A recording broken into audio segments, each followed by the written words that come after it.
Bonsoir à tous. Alors ce soir, je vais vous parler de l'endométriose. C'est un thème qu'on m'avait demandé d'étudier. Donc c'est ce que j'ai fait et je vous ai pour vous proposer plusieurs choses. Donc je vais vous donner déjà des petites explications et après je vous donnerai des petites astuces et autres. Vous allez voir. Après si vous avez des questions, donc n'hésitez pas à m'interrompre. Voilà. Et puis si toutefois vous voulez encore d'autres renseignements, il ne faut pas hésiter à passer au magasin où je vous recevrai pour plus d'explications. Alors déjà, il faut savoir que cela touche une personne sur 10 en âge de procréer, donc les femmes principalement, parce que l'endométriose n'existe que chez les femmes.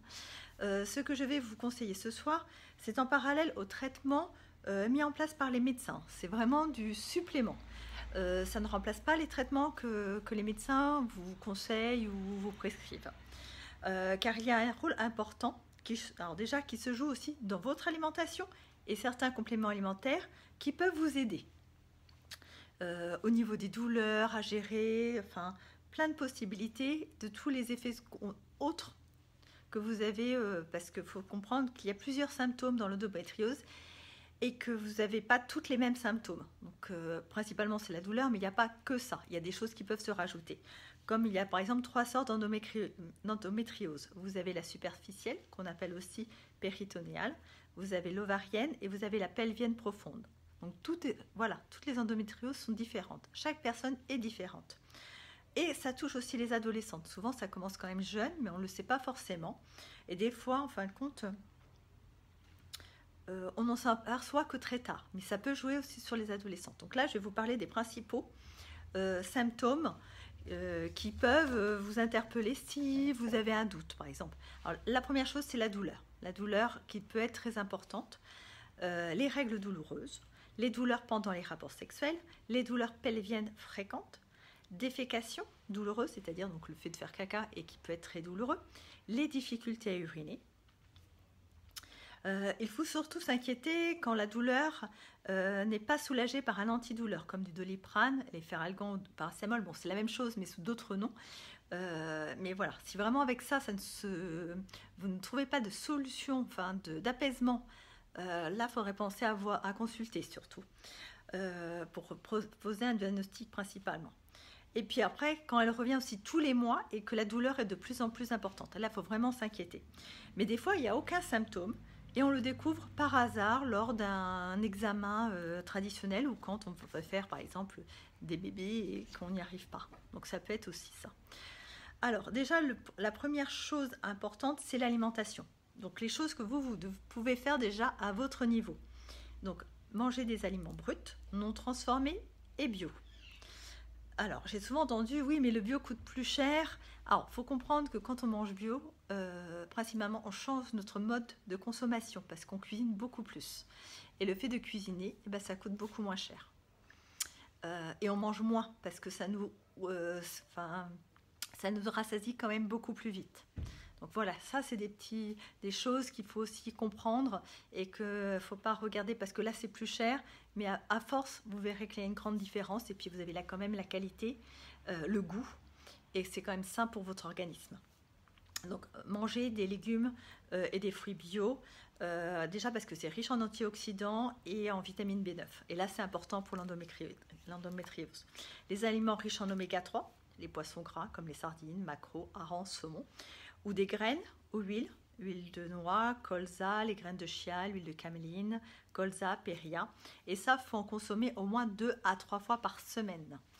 Évitez la viande rouge, donc, et les charcuteries, et même le jambon ou les lardons. Ça fait partie quand même des choses grasses et pas forcément adaptées à notre corps. Utilisez des épices anti-inflammatoires, le curcuma, le gingembre, la cannelle.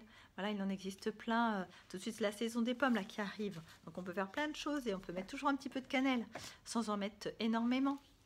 Consommer du thé vert, lui, permet de diminuer les fibroses. Donc c'est important. Au moins boire une tasse de thé vert par jour et de bonne qualité, bio, en vrac ou en infusette en fonction de ce que vous préférez. Et puis supprimer le gluten, le lactose, qui est contenu dans beaucoup de produits, utilisant tout ce qui est donc lait de vache, lait de chèvre, lait de brebis, tout ce qui est farine de blé, orge, avoine, seigle, épeautre. Épeautre, il y a du gluten. Donc tout ça déjà, faudrait diminuer, voire supprimer, parce que ça entraîne des inflammations. Mais surtout, pas consommer de produits contenant du soja, surtout. Le soja, en fin de compte, les dernières études qui sont parues montrent bien qu'il y a une différence entre les Européennes qui consomment du soja et les Asiatiques qui, eux, ont l'habitude d'en consommer depuis des générations. Donc, voilà,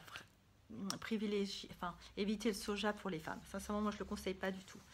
Et puis, pratiquer une activité régulière physique. Ça, c'est important, toujours avoir une activité. Ça peut être de la marche, du vélo, la natation, la danse, la gym, ce que vous souhaitez, mais au moins régulière.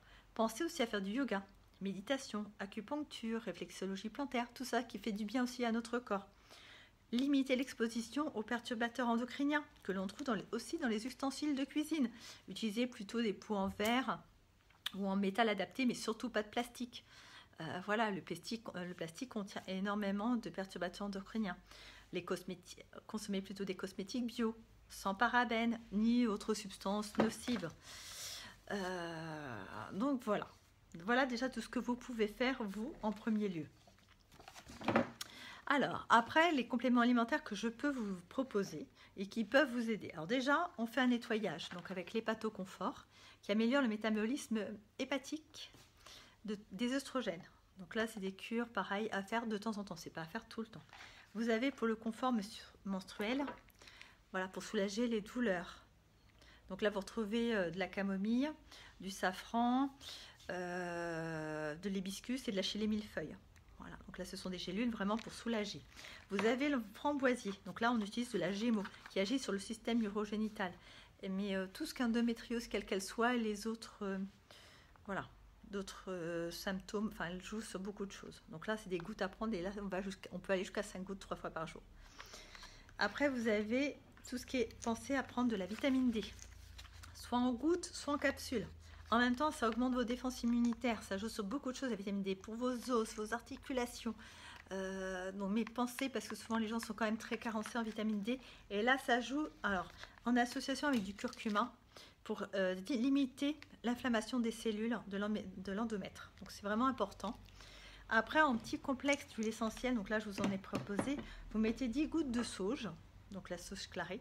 Alors, il ne faut pas avoir des antécédents cancer du sein ni de cancer de l'utérus dans la famille, hein, je préfère le préciser. Donc, on met 10 gouttes de sauge, 50 gouttes de gingembre que l'on mélange dans un flacon compte-gouttes.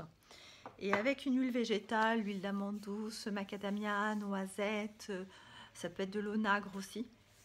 Vous mélangez et vous mettez une cuillère à café d'onagre, vous mettez 3-4 gouttes de ce mélange, vous mélangez avec le doigt et vous appliquez ça sur le bas du ventre en cas de douleur. Ça peut aller jusqu'à 3 à 4 fois par jour, il ne faut pas hésiter. Et il y a autre chose qu'on peut utiliser, mais là on va plutôt aller sur la cause de l'endométriose, parce que là-dessus, beaucoup d'experts ne sont pas d'accord.